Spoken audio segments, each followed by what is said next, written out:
क्या आपको पता है हॉस्पिटल में कैसे एक डेथ डिक्लेयर की जाती है? आइए 1 मिनट में पूरा प्रोसेस समझते हैं। सोचिए रात के 2 बजे हैं, इमरजेंसी वार्ड में एक पेशेंट लाया जाता है। रिलेटिव्स घबराए हुए हैं। डॉक्टर साहब जल्दी देखिए। डॉक्टर पेशेंट को एग्जामिन करता है। ना पल्स है, ना सांस है, ना हार्ट बीट। प्यूपिल्स भी लाइट पर रिएक्ट नहीं कर रहे।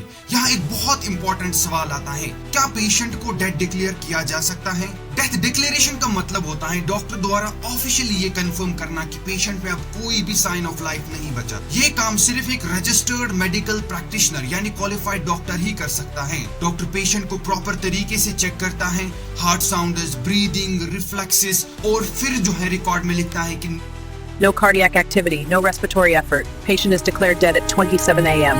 ये एग्जैक्ट टाइमिंग और वर्डिंग बहुत इंपॉर्टेंट होती है, क्योंकि आगे का पूरा लीगल प्रोसेस इसी एंट्री पर डिपेंड करता है। यहीं से मेडिकल लीगल एंगल शुरू हो जाता है। अब डॉक्टर को डिसाइड करना होता है कि डेथ नेचुरल है या सस्पिशियस। नेचुरल डेथ का मतलब होता है बीमारी की वजह से हुई मौत, जैसे हार्ट अटैक किसी को आया, स्ट्रोक, कैंसर।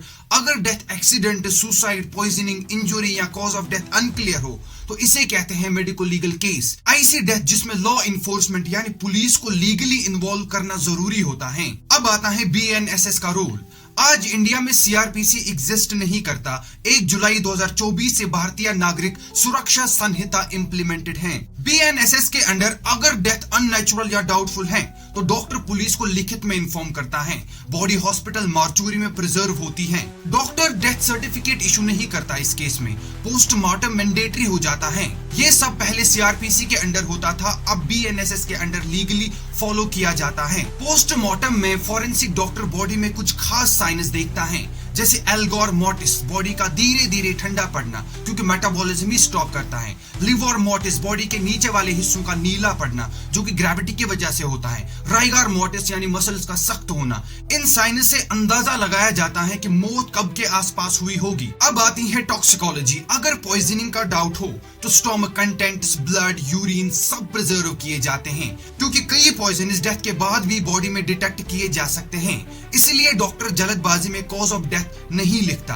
अगर डेथ नेचुरल हो तब डॉक्टर देता है medical certificate of cause of death. इस सर्टिफिकेट का मतलब होता है ऑफिशियल डॉक्यूमेंट जो बताता है कि मौत किस बीमारी की वजह से हुई। सबसे इंपॉर्टेंट बात, डेथ डिक्लेरेशन सिर्फ एक लीगल फॉर्मेलिटी नहीं होती। Article 21 right to life and dignity, Supreme Court के अकॉर्डिंग इंसान को मौत के बाद भी डिग्निटी के साथ ट्रीट किया जाना चाहिए। इसलिए डॉक्टर का फर्ज होता है कि वो रिलेटिव से शांत और रिस्पेक्ट के साथ बात करे।